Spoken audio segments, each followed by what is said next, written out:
Hola a todos, hoy vamos a hablar sobre un imperio muy interesante y complejo, el Imperio Austrohúngaro. Austria-Hungría fue un imperio que existió en Europa entre 1867 y 1918 y que se caracterizó por la diversidad que había. Era un país donde conviven muchas culturas, idiomas y tradiciones diferentes. Es interesante, pero también era difícil para su gobernante, que durante gran parte de la existencia del imperio fue Francisco José I. Este es nuestro índice. Diversidad del imperio, el mapa, la monarquía y el compromiso de 1897, Francisco José I, los Balcanes, la cuestión de Oriente y la desaparición del imperio. Era complicado gobernar en este territorio. Pensad que dentro del Imperio Austrohúngaro había alemanes, húngaros, checos, eslovacos, croatas, serbios, rumanos y recalquemos que cada grupo de personas tenía su propia cultura y idioma. Mirad este mapa, aquí podéis ver cómo estaba repartida o distribuida la población en el imperio. Aunque Austria y Hungría eran los territorios principales, dentro de su frontera vivían muchísimas etnias distintas. En Austria la mayoría de la población era alemana, pero también había checos, eslovenos en otras zonas y croatas. En Hungría todo era más complejo. Los húngaros eran el grupo mayoritario, pero también había eslovacos, rumanos, croatas y serbios. La verdad que esto generaba muchas tensiones, porque cada grupo quería más autonomía o incluso independizarse. El compromiso de 1867 y la monarquía dual. Uno de los momentos clave de la historia del Imperio Austrohúngaro fue el año 1867. En ese momento, el emperador Francisco José I tuvo que tomar una decisión para evitar que su imperio se deshiciera.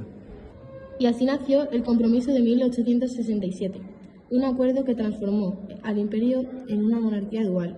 Esto significa que Austria y Hungría se convirtieron en dos estados con sus propios parlamentos, leyes y gobiernos, pero seguían compartiendo al emperador y algunos ministerios. Esto debería solucionar los problemas, pero la realidad es que eso no pasó. Los húngaros quedaron satisfechos con esta nueva organización, pero muchas otras nacionalidades no consiguieron la autonomía que esperaban y los conflictos siguieron presentes.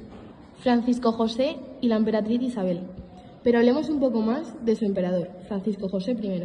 Gobernó durante casi 68 años, desde 1848 hasta 1916.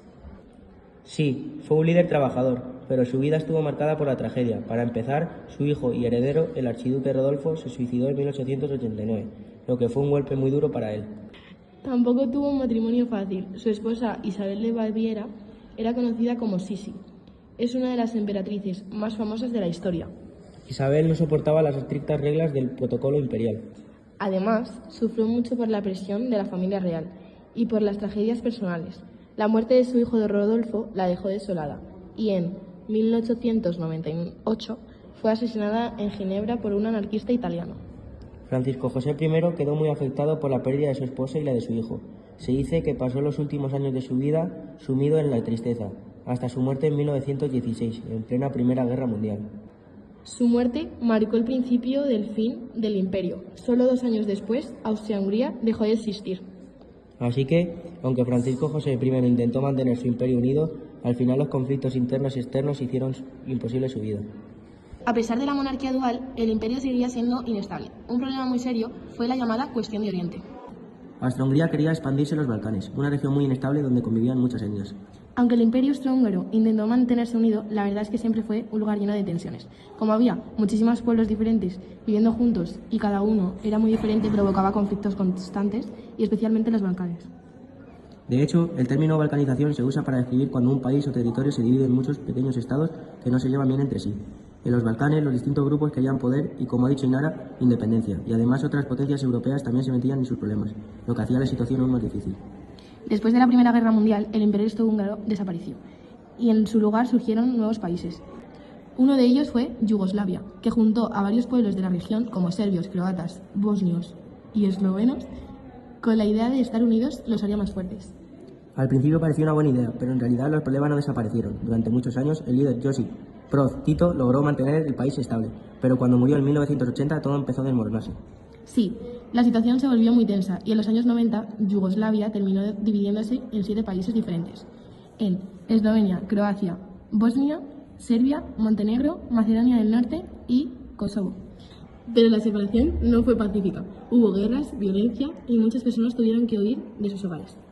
Esas guerras, llamadas guerras yugoslavas, duraron desde 1991 hasta 2001. y dejaron muchas heridas en la gente y en el territorio.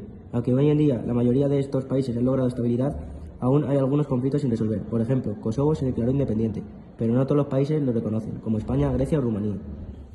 En resumen, el Imperio Austrohúngaro fue un estado muy diverso, pero sobre esa diversidad tuvieron tanta dificultad y sobre todo esa debilidad. A pesar de los intentos de mantenerlo unido con la monarquía dual, las tensiones internas y los conflictos en los Balcanes lo llevaron a la desaparición.